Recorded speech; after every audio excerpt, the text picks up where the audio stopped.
Bismillahirrahmanirrahim. Now our next topic is decoder expansion. Decoder expansion means we are going to create higher order decoders from smaller order decoders. First of all, we will review the decoders we have covered so far. 1x2 decoder हमने last lecture में देख लिया था. उसका truth table ये है और उसकी block diagram is shown. Truth table हमारा कैसे बनता था, जो पहली डिजिट लिखा होता है that is always the input and then cross two, ये जो बाद में डिजिट होता है वो हमारी आउटपुट होती है. ये मैंने आपको एक शॉर्ट फॉर्म बताई थी. 2n के अलावा आउटपुट डिटेक्ट करने के अलावा अगर आप सिर्फ नेम लिखा हो डिकोडर का तो यू कैन जज फ्रॉम हियर कि this is the input and this is output lines. So there is one input and two output lines. One input का मतलब है there would be how many combinations of input in the truth table, either 0 और 1, only 2 combinations.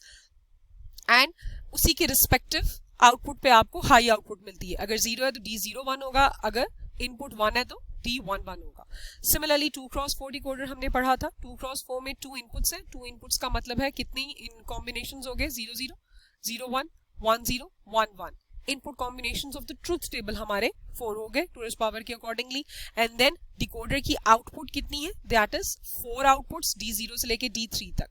अगर input 0 0 है तो उसी का respective output पे हमें हाई मिलता है. Rest of all the outputs are 0. Next 3x8 decoder है. 3x8 डिकोडर की combinational circuit diagram is shown over here and you have the truth table. Inputs 3 हो गई, A2 A1 A0 and there are 7 से लेके D7 से लेके D0 तक 8 outputs हो गई. और हमें ये बात मालूम हो चुकी है डिकोडर लास्ट लेक्चर में कवर करते हुए कि डिकोडर्स का truth table follow the mean terms. Actually mean terms में क्या होता था, जो बाइनरी इनपुट हमें मिलती थी आउटपुट पे ओनली वही ऑन होती थी, बाकी rest of all the outputs are 0. So decoder भी हमारा सेम टेबल ही फॉलो करता है. जो भी इनपुट हमें गिवन होती है, सपोज 0 1 है तो उसी के रिस्पेक्टिव आउटपुट पे हमें हाई मिलता है, D1 पे हमें 1 मिला हुआ है एंड बाकी all outputs are 0. Now we are going to create higher order decoders. That is also known as a decoder expansion. Last time मैंने आपको enable input से इंट्रोड्यूस करवाया था और enable input के मैंने आपको 2 फायदे बताए थे. एक फायदा ये बताया था कि it actually activates your decoder. It's just like a VCC supply, power supply है आपकी डिकोडर की. अगर वो ऑन है तो आपका डिकोडर चलेगा, अगर वो ऑफ है तो आपका डिकोडर नहीं चलेगा. इसके अलावा एक और एडवांटेज होता है आपके इनेबल इनपुट का. इनेबल इनपुट को मैं अभी भी बता दूं, हम उसको जब इनेबल की बात करते हैं हम उसे इनपुट पे काउंट करते हैं, लेकिन उसकी एक्चुअल डिकोडर की जो इनपुट होती है ये उसमें काउंट नहीं होती है.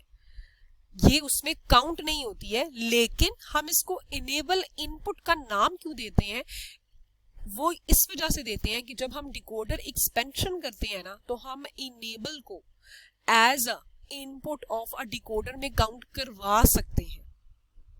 सिर्फ डिकोडर एक्सपेंशन के दौरान की बात कर रही हूँ कि हम इनेबल इनपुट को डिकोडर की अपनी इनपुट में काउंट करवा सकते हैं only in the case of decoder expansion. It allows using smaller decoders to build bigger decoders.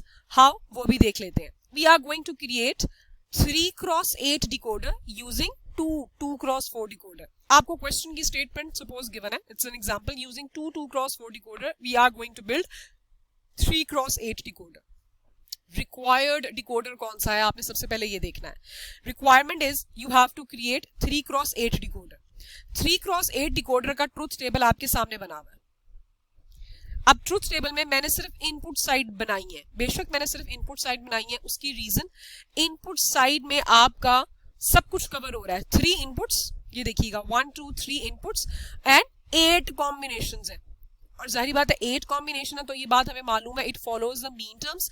जो बाइनरी इनपुट आएगी उसी की रिस्पेक्टिव आउटपुट हाई होती है, बाकी सारी निल होती है. सो अगर मैं 3x8 डिकोडर जो मैंने डिकोडर कंस्ट्रक्ट करना है उसकी सिर्फ इनपुट साइड का टेबल पोर्शन उठा लूं तो मुझे मेरे सारे वेज मिल जाएंगे. 3 इनपुट्स भी मिल जाएंगी और इसके 8 कॉम्बिनेशन बन गए हैं तो वो 8 कॉम्बिनेशन भी मुझे मालूम चल जाएंगे कि वो कंप्लीट हो जाएंगे. सो सबसे पहले आपने ये करना है कि जो डिकोडर रिक्वायर्ड है आपने उसका ट्रूथ टेबल में से इनपुट कॉम्बिनेशंस बना लिए. इनपुट कॉम्बिनेशन में मैंने A2 मोस्ट सिग्निफिकेंट रखा है, A0 लीस्ट रखा है और ये देखिएगा 000 से लेके 111 तक 8 कॉम्बिनेशंस भी बन गए. आउटपुट तो ऑब्वियस है कि जो बाइनरी इनपुट आएगी वही रिस्पेक्टिव आउटपुट सिर्फ हाई होगी, बाकी लो होगी, इसलिए मैंने आउटपुट कॉलम्स नहीं बनाए। और वो हमारे ड्यूरिंग कंस्ट्रक्शन और during expansion of decoder required भी नहीं होते हैं, क्योंकि हमें ये बात मालूम है कि जो बाइनरी इनपुट आएगी सिर्फ वही हाई होंगी। सो जो डिकोडर रिक्वायर्ड था उसका ट्रुथ टेबल मैंने बना लिया। अब किस से बनाना है, मैंने 2x4 डिकोडर से बनाना है इसको। 2x4 डिकोडर का ट्रुथ टेबल क्या था, ये मैंने साइड पे 2x4 डिकोडर का लेफ्ट हैंड साइड पे आपको शो किया हुआ है उसका टेबल। उसकी भी मैंने सिर्फ इनपुट साइड शो की हुई है। 2x4 डिकोडर में 2 इनपुट्स होती हैं, तो 2 इनपुट्स में आपका टेबल का कॉम्बिनेशन कितना बनता है, 0 0 0 1 1 0 1 1। ये आपका 2x4 डिकोडर है। नाउ सबसे पहले आप स्टार्ट करेंगे आपके रिक्वायर्ड 3x8 डिकोडर के टेबल को ही आप फॉलो करते हुए इस टेबल के अंदर 2x4 का टेबल तलाश करेंगे। आपका रिक्वायर्ड टेबल 3x8 है, आप वो बनाएंगे और ये वाला इनपुट्स उसकी बनाएंगे और इसके अंदर 2x4 का ये वाला टेबल हम फाइंड आउट करेंगे और वो हमें बताता चला जाएगा कि कितने 2x4 डिकोडर लग रहे हैं 3x8 डिकोडर बनाने के लिए। हम सबसे पहले लीस्ट सिग्निफिकेंट बिट से स्टार्ट करते हैं। We always start from the right hand side of this table. We will begin with the right hand side of this table and we will even draw the decoders from right hand side towards the left hand side. जैसा हम table में move कर रहे हैं वैसे ही हम drawing करते हुए मूव करेंगे। So, सबसे पहले मैंने ले लिया है जी A0 माई लीस्ट सिग्निफिकेंट बिट है और A1 मेरी उससे नेक्स्ट बिट है। Can I find this 2x4 decoder, देखिए 2 इनपुट्स रिक्वायर्ड है ना, 2x4 से बनाना है मैंने, तो मुझे A0 अकेला नहीं ले सकती मैं, मुझे 2 इनपुट्स ही लेनी है। A0 लीस्ट सिग्निफिकेंट बिट से मैंने स्टार्ट किया, उससे नेक्स्ट बिट क्या है A1। अब ये मेरी 2 पूरी हो गई है, 2x4 के अकॉर्डिंगली मेरी 2 इनपुट पूरी हो गई है। अब ये टेबल तलाश करना है हमने इस टेबल पे, ये देखिएगा 0 0 0 1 1 0 1 1। एक 2x4 डिकोडर का मुझे पोर्शन मिल गया है इसमें, ये मैच हो सकता है, ये देखिएगा। सो एक डिकोडर मेरा लग गया 2x4 का, ये मैंने एक 2x4 का लगा दिया। 2 raised to power 0 मीन्स ये power represents the bit position. 2 raised to power 0 means A0 is at the least significant bit. 2 raised to power 1 block के अंदर मैंने लेबल किया हुआ, इट मीन्स ये मोस्ट सिग्निफिकेंट बिट है। और अगर आप चाहें तो अलग से भी मेंशन कर सकते हैं ये बात कि आपने A0 लीस्ट ली और A1 मोस्ट उससे नेक्स्ट ली है। ठीक हो गया, क्योंकि अभी हम मोस्ट सिग्निफिकेंट बिट पे नहीं आए हैं। नेक्स्ट, अब ये टेबल आपने कंप्लीट करते चले जाना है और इसमें ये वाला टेबल तलाश करते चले जाना है, फिलअप करते चले जाना है। नाउ ये वाला टेबल तो मेरा ये वाला डिकोडर हो गया। नेक्स्ट 0 0 0 1 1 0 1 1, एक और 2x4 डिकोडर की कॉम्बिनेशंस मिल गए मुझे इनपुट के, 0 0 0 1 1 0 1 1। मेरा सेकंड डिकोडर भी लग गया, ये मेरा सेकंड डिकोडर हो गया। अब आप गौर कर रहे हैं, मैंने लीस्ट सिग्निफिकेंट बिट्स की पोजीशंस पकड़ी थी पहले और मैंने राइट हैंड साइड से स्टार्ट किया था टेबल के, और यहाँ भी मैंने राइट हैंड साइड पे 2x4 ड्रॉ किए हैं। ठीक हो गया। जैसे मैं ही अगली बिट पे मूव करूंगी, मोस्ट सिग्निफिकेंट बिट्स की तरफ मूव करती चली जाऊंगी, मैं अपने लेफ्ट हैंड साइड पे डिकोडर बनाती चली जाऊंगी। ठीक है। So starting from the right hand side of the table I have drawn even the 2x4 on the right hand side. इन चीजों का ध्यान इसलिए रखना है क्योंकि ये आपकी कंस्ट्रक्शन और जब आप इस पे टेस्ट एंड रन करेंगे ना कोड, तो ये अफेक्ट कर जाएंगी ये चीजें। सो ये टिप्स हैं, ये आपने ध्यान रखना है इन चीजों का। नेक्स्ट इज दिस कि हमने 2x4 हमारा एक डिसाइड हो गया, दूसरा 2x4 हमारा डिसाइड हो गया। इनपुट 3x8 की कितनी हो सकती हैं? हर हाल में 3 इनपुट्स होंगी। अगर तो मैंने इन इनपुट्स को तो चलो नाम दे दिया, अगर मैं इनको भी नाम दे दूंगी अलग से तो कितनी हो जाएंगी? 1 2 3 4 इनपुट्स हो जाएंगी। 4 इनपुट्स तो पॉसिबल ही नहीं है मेरे 3x8 डिकोडर में, क्योंकि I am suppose to ultimately construct a 3x8 decoder जिसमें सिर्फ 3 इनपुट्स हैं। So what I am going to do, I will make these inputs common. मैंने अपने दूसरे डिकोडर की इनपुट्स को, ये देखिएगा, लीस्ट सिग्निफिकेंट को A0 का नाम ही दे दिया और मोस्ट सिग्निफिकेंट को A1 का नाम ही दे दिया, ये कॉमन हो गई है। अब ये 2 डिकोडर्स लग गए। क्वेश्चन में क्या रिक्वायर्ड था? Using 2x4 decoder. मेरे 2 2x4 डिकोडर कंप्लीट हो गए, लेकिन अभी मेरी थर्ड इनपुट रहती है, क्योंकि ये पहली इनपुट है, ये दूसरी इनपुट है। 3x8 की 3 इनपुट्स हैं, तो 3 में से सिर्फ 2 फिलअप हुई हैं। थर्ड इनपुट स्टिल पेंडिंग है, ताकि वो 3x8 डिकोडर बन जाए। देखिए 8 तो कवर हो गया, 4 इसकी आउटपुट और 4 इसकी आउटपुट। तो देखिएगा मैंने उनको मेंशन भी किया हुआ, D0 से लेके D7 तक, D0, D1, D2, D3 पहले डिकोडर की 4 इनपुट आउटपुट्स हो गई, D4, D5, D6 and D7 rest of the 4 outputs इसकी मिल गई।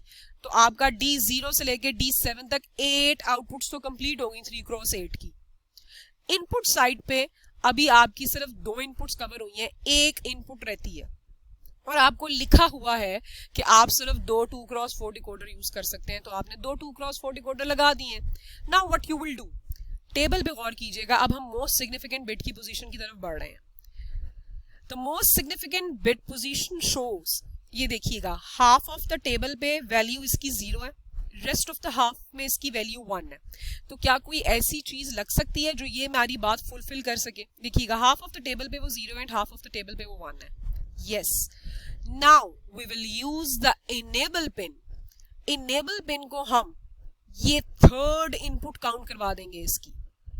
ठीक हो गया, by using the enable pin. अगर मैं इनेबल इनपुट को थर्ड इनपुट कंसिडर करवा लूं तो मेरी 3 इनपुट्स कंप्लीट हो जाएंगी।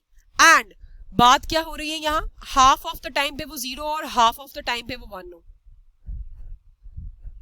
मैंने अपनी इनेबल्स को कॉमन किया, बट कॉमन इस फॉर्म में किया कि एक स्ट्रेट अवे इनेबल पे कनेक्टेड है और एक नॉट गेट से पास होके जा रही है, एक नॉट गेट से पास होके जा रही है। देखिएगा हाफ टाइम पे 0 एंड हाफ टाइम पे 1 है, यही बात है।